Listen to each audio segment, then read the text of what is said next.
Muy bien, quiero compartir con ustedes ahora parte de las escrituras para traer nuestra mente a este evento que encontraremos en el libro de Marcos, capítulo 1, versículo 35 al 39, que dice: levantándose muy de mañana, siendo aún muy oscuro, salió y se fue a un lugar desierto y ahí oraba.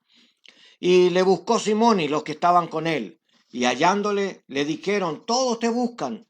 Y él dijo: vamos a lugares vecinos para que predique también allí, porque para esto he venido. Y predicaba en la sinagoga de ellos en toda Galilea y echaba fuera los demonios. Quiero llamar su atención particularmente a esta experiencia de Jesús. La primera razón que quiero hablarles ya tiene que ver con el lugar. La ciudad de Capernaum es el centro. Todos sabemos que Jesús vivía en Nazaret y se cambió a la ciudad de Capernaum a vivir. Así que ahora encontramos que en este Capernaum hay varios acontecimientos. La primera razón es que en Capernaum vivía la suegra de Pedro, ya nuestro hermano Simón. Cuando usted mira la escritura, podemos reconocer que Jesús primero vino por la costa, ¿verdad? Y ahí encontró a Simón y Andrés y los invitó a que fueran sus alumnos, sus seguidores, así como también nos ha invitado a nosotros a ser parte de sus aprendices. Así que Simón y Andrés aceptaron y dejándolo todo le siguieron. Y mientras empezaron a seguirlo, vieron también a Jacobo y a Juan en el camino y también los llamó y los invitó. Ahora iban los cuatro y tomaron la decisión de ir a Capernaum. Así que llegaron a esta ciudad costera y entraron a la ciudad y estando ahí llegaron a la casa de la suegra de Pedro. Y Pedro tenía esta conducta. La primera razón que yo veo es que la suegra estaba con fiebre, pero la presencia de Jesús es liberadora. O el Señor sigue llamando personas, pero el Señor tiene que revelarse a ellos, como también tiene que revelarse a nosotros. Así que Jesús tomó conocimiento de lo que le pasaba y cuando entró a su casa hizo algo interesante. Simplemente la tomó y la fiebre que atormentaba a esta persona se fue. Ya, oh, qué bueno es tener a un Señor que es nuestro Salvador, que es nuestro pronto auxilio hecho real en nosotros. Me gusta la experiencia de la mamá, o sea, la suegra de Pedro, porque Pedro eh, era su familia. ¿Cómo se siente usted cuando alguien de su familia está enfermo? Es evidente que siente la angustia. Así nosotros pensamos, particularmente en algunos hermanos que nos han estado compartiendo de sus aflicciones por las enfermedades en sus casas. Pero reconocemos que Dios tiene una particular condición. La primera, de que Jesús no se fue para otro lado, sino que yendo a Capernaum fue a la casa donde estaba esta persona enferma. Así es, el Señor no se va a ir por la tangente ni se va a apartar de la circunstancia que tú tienes. El Señor quiere venir a tu casa y quiere tratar tu enfermedad. Así es, en forma directa, es el Señor. Ahora, hay algo interesante. La palabra usada, en este caso, cuando sale la enfermedad, nosotros sabemos de que esto es lo que la Escritura dice.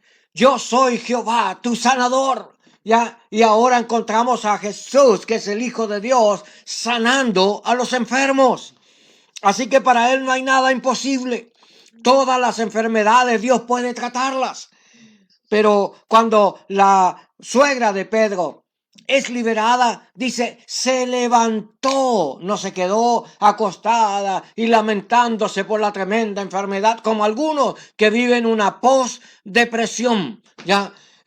están enfermos, Dios hace la obra y ellos siguen recordando cómo estaban y de dónde venían y nunca despiertan. Pero el Espíritu del Señor nos dé nueva fuerza y nos saque de nuestra condición y nos levantemos de donde estamos postrados, ¿ya? Porque Dios no quiere un pueblo desanimado, sino el Espíritu del Señor es vida y paz para los que le buscan, ¿ya? Y el Señor trae vida a su pueblo. Así dice la Escritura, que Él despertando el Espíritu se levantaron a trabajar. Oh, qué interesante. Eso es en el Antiguo Testamento y en el Nuevo también. Fíjese que la suegra de Pedro, dejando la cama o el lugar postrado, ya se levantó para servirlos, ya. No se levantó para empezar a darle gloria y honra a Jesús y hacer alarde de voy a contarles un testimonio, estaba enferma y estaba en cama. No, no dijo eso. No empezó a hablar de ella. Lo que hizo fue levantarse para servir a Jesús y a los que estaban con él. ¿Ah? Esta es la actitud de la iglesia. La actitud de la iglesia tiene que salir de su postración y de su acomodo y levantarse a trabajar en su nombre. Dios nos llamó para servir. Y esto es algo interesante. La suegra se levanta y comienza a servir. Cuando revisamos este texto, ya particularmente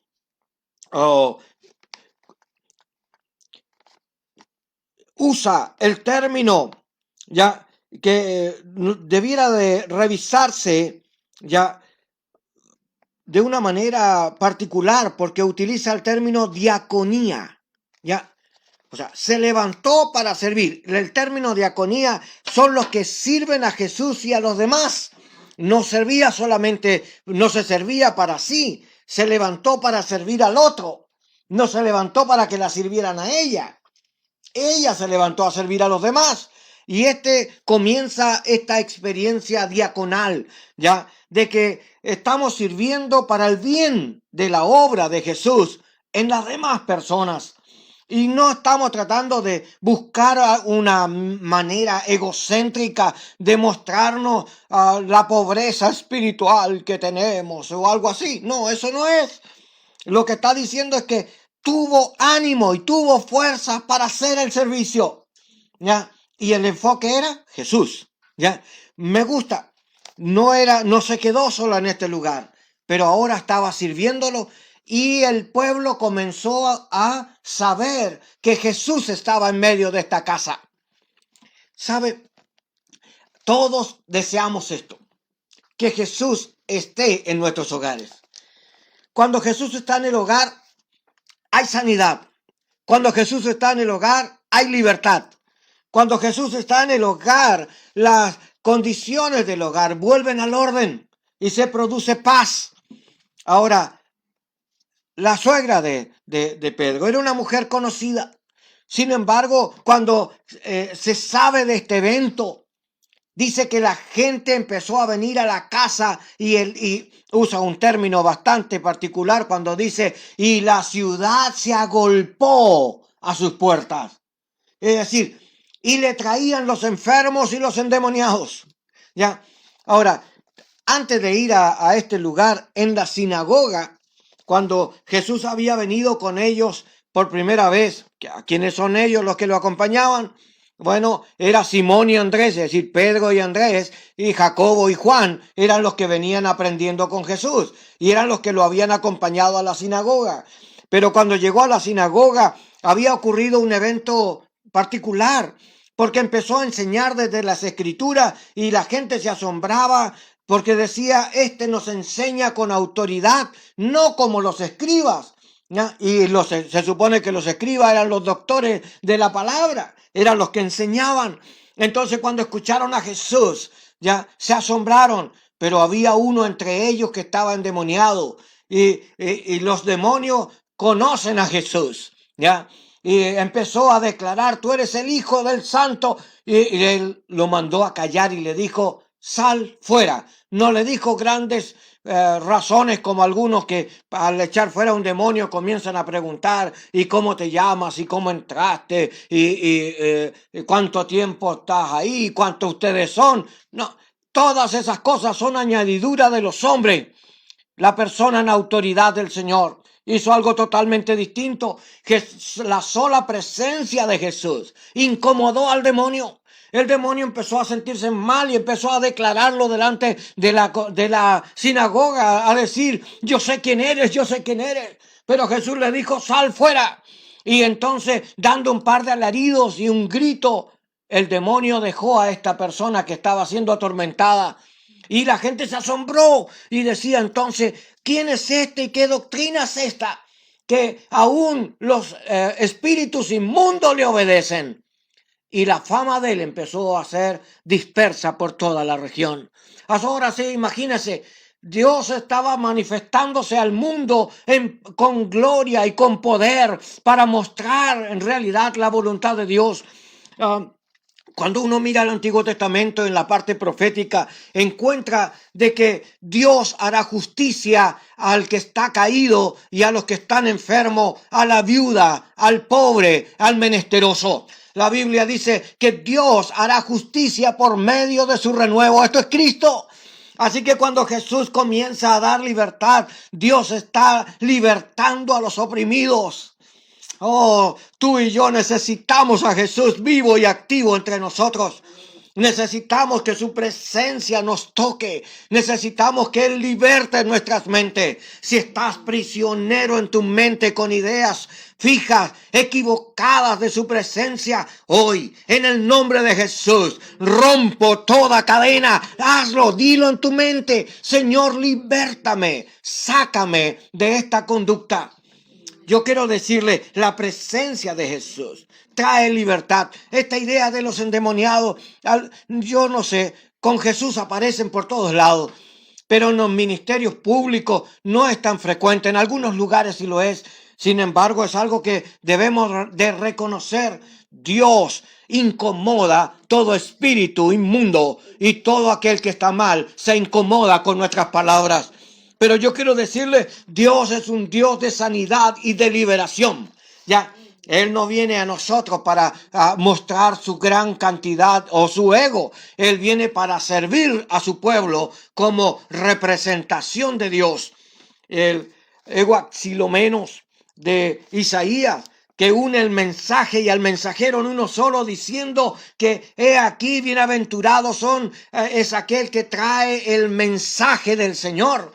¿Ya? Y esto es Cristo, el verdadero mensaje que trasciende. Porque en un momento estamos viendo a Jesús predicar, pero por otro lado ahora tenemos a la iglesia que predica del predicador.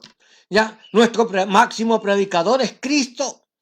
Ahora Jesús se encuentra con una multitud de personas. Esto es lo que pasa.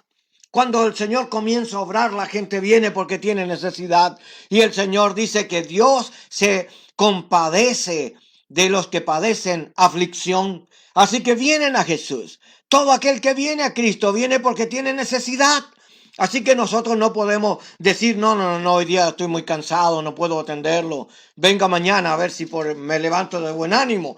No puedo decir eso. Usted tiene que atender. Tiene que dar ánimo al desanimado y levantar al caído.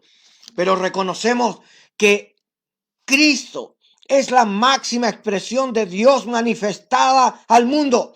Es Dios hecho hombre y Él tiene esta característica que toda la Biblia lo declara muchas veces. Grande en misericordia y tardo para la ira. ¡Oh, qué tremendo!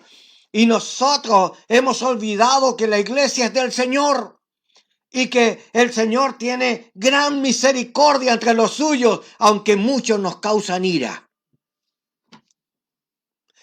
No queremos mostrar que esta es la parte humana, carnal, pero que está en nosotros. ¿Cuántas cosas nos incomodan? Pero Dios sigue teniendo misericordia. Dios sigue teniendo compasión del debilitado. Él levanta al caído. Él sana al enfermo. Él liberta al cautivo. Él sana las heridas. Él da nuevas oportunidades. Y lo veíamos recién con la cena. Esta no es la experiencia donde nosotros nos vamos ahora a introducir en nuestra propia condición, sino que despojándonos de sí mismo vamos a servir al Señor. Diaconía. Nosotros estamos llamados para poder hacer su misión.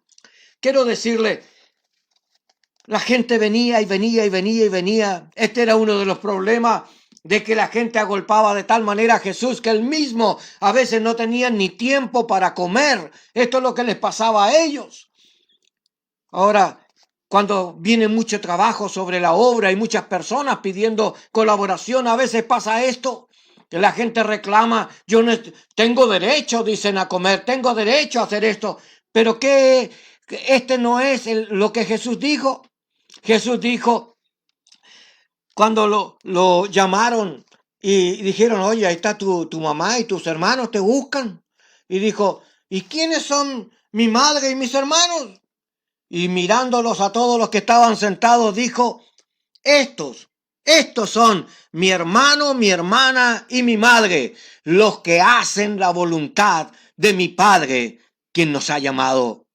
Oh, entonces, no podía comer, pero dijo, esta es la conducta, es hacer la voluntad del Padre. Esta es mi mayor comida. ¿Cómo nos cuesta entender? Porque a veces estamos pensando en nuestras propias conductas para decir, yo primero, yo necesito tener espacio, yo requiero, y el yo.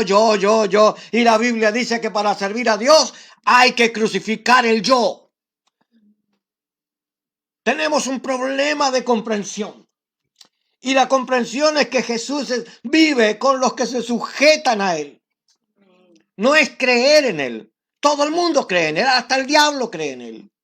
Pero cuando dice que los que hacen su voluntad, estos son la verdadera familia, tenemos que hacer un alto y decir, realmente necesitamos cambiar nuestra manera de pensar.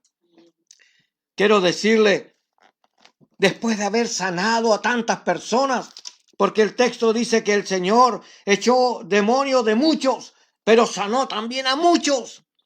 Es decir, Dios vino a hacer el bien a una sociedad que está bajo el maligno.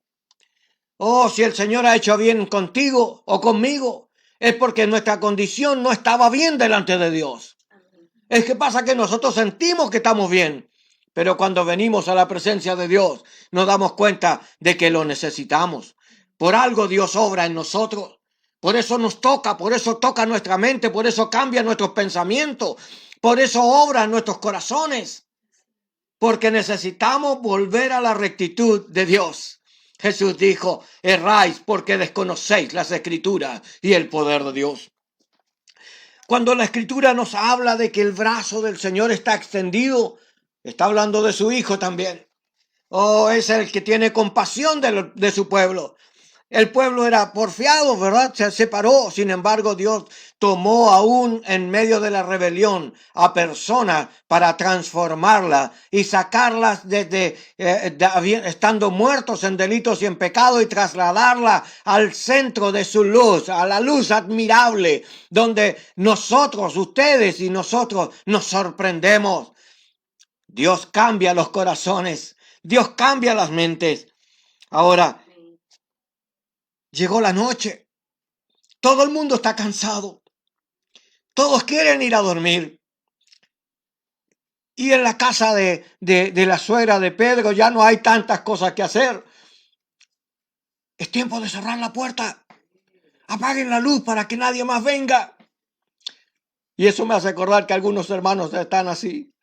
En vez de mirar para atender o servir como el Señor, que está siempre dispuesto para servir, porque los demás se cansaban, pero Jesús seguía atendiendo gente.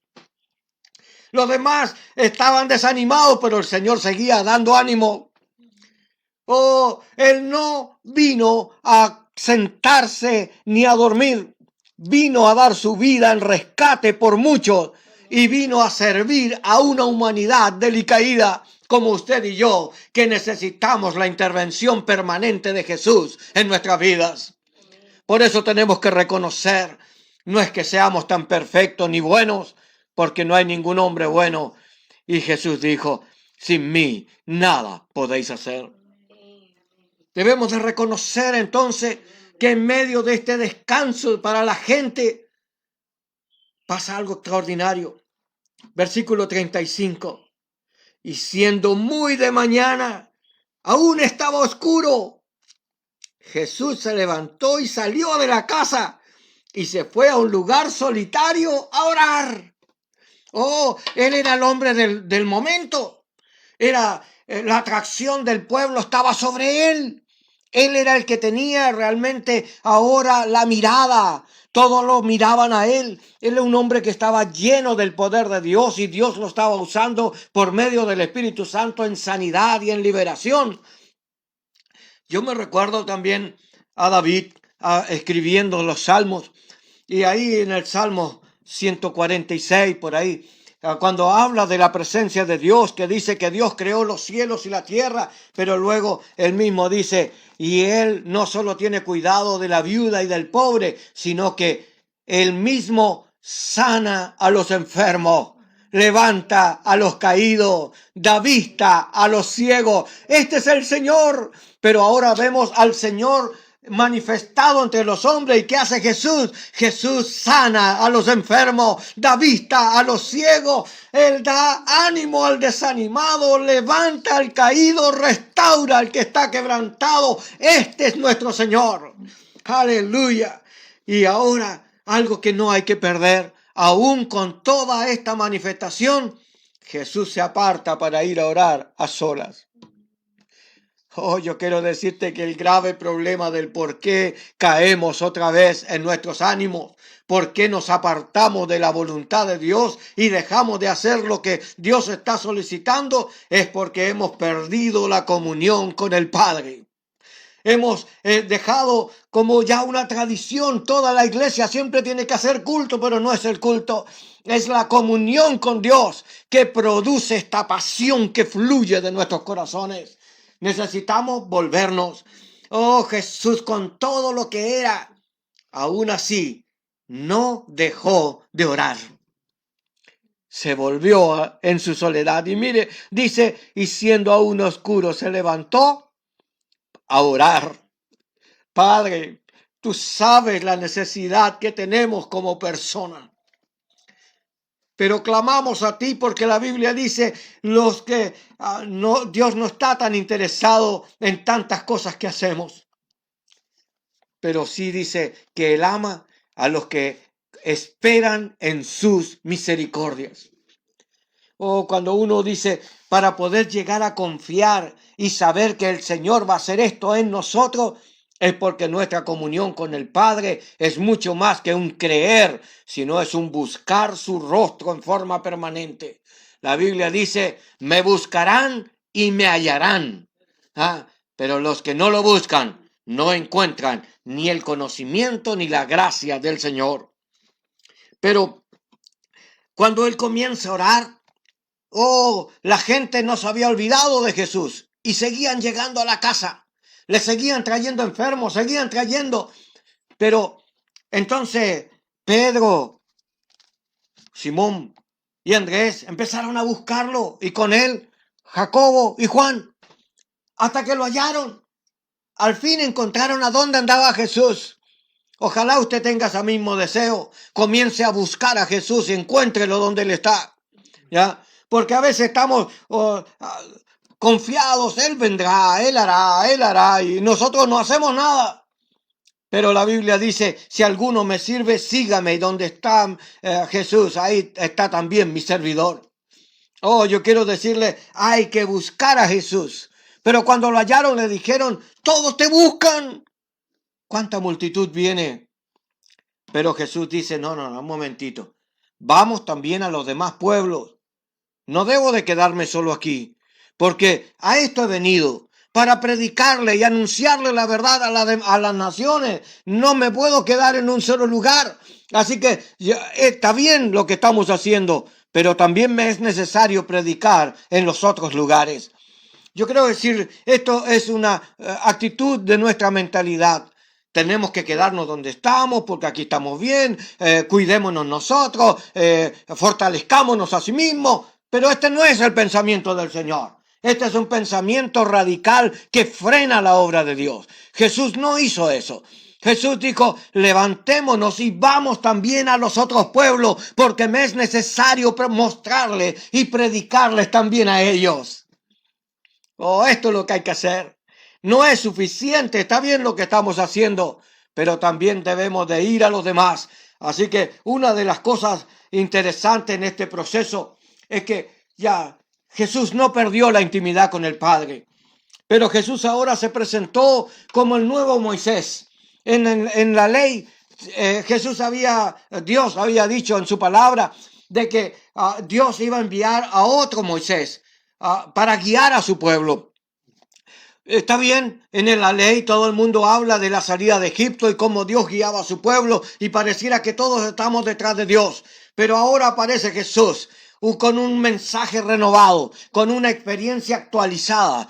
Oh, el Señor comienza a levantar un nuevo pueblo que cree en Él y que vive las experiencias con Él. Y ahora Moisés está igual como Moisés. Jesús está igual como Moisés, predicando en el desierto y levantando un pueblo para Dios. ¿Ya? Y ahora ya no se habla solo de Jehová del Antiguo Testamento, ahora estamos hablando de Jesús, el Señor, quien levanta un nuevo pueblo para su gloria. Oh, yo quiero decirle, esto es la realidad. El mensaje del Señor no es para quedarnos en nuestra propia comunidad sintiendo que aquí estamos bien. Debemos de extender el reino, debemos de avanzar en su palabra, debemos de alcanzar otra vida y llevar a Jesús para que los enfermos sean sanados, para que los que están caídos sean levantados, para que las personas que están desanimadas cobren fuerza. Jesús es nuestra salvación, Jesús es nuestra revelación divina. Tenemos que pensar, como dice la Escritura, se presentó como la obra misma de misericordia del Señor para nuestra sanidad. Oh, tenemos que reconocer, cuando uno ve en Isaías este cántico del siervo sufriente, quien está dispuesto a morir y entregarse a sí mismo por nosotros, en este concepto del agapao, el Señor sin ego, muriendo a su propia realidad, se entrega por todos nosotros. Así también, dice, así como yo he hecho, vosotros también debéis hacer. De modo entonces de que esta entrega también nos corresponde a nosotros. Quiero mostrar esta gran realidad. El Señor sigue llamándonos para servir. El Señor sigue trabajando en nuestras realidades y en nuestras experiencias. Pero ahora el Señor nos desafía a que nosotros llevemos a Cristo a todo lugar donde vamos. Él es todo suficiente. No es en las personas. Dice, no confiéis en los príncipes ni en los hombres. Confiad en Jehová, nuestro sanador y salvador. ¿Ya? Maldito es el hombre que confía en el hombre, pero bendito el que confía en Jehová, nuestro hacedor. A Él damos toda la honra y toda la gloria en esta hora. Amén y amén. Cierra sus ojos y vamos a orar en este momento. Padre, nos convocamos en tu presencia porque tú eres el Señor y queremos que tú guardes ahora, Señor, nuestra mente y nuestros corazones y nos ayudes para volver, Señor, delante tuyo y entender que tú sigues siendo eficaz, tú sigues siendo el Señor, tú sigues siendo el que trabaja y trata con nosotros y que tú harás grandes transformaciones en nuestra familia si es que hacemos tu voluntad y obedecemos a tu causa. Padre, renuévanos en tu palabra, en nuestra relación, en este trato personal. Y haz, Señor, que la obra tenga vida entre nosotros. Señor, despierta a tu pueblo, despierta a nuevos obreros. Levanta, Señor, gente entre nosotros en la tarea. Fluye en nuestras congregaciones y en las familias, Señor, que se alcanzan, para que tú te enseñorees sobre todas las cosas. En el nombre de Jesús. Amén y amén.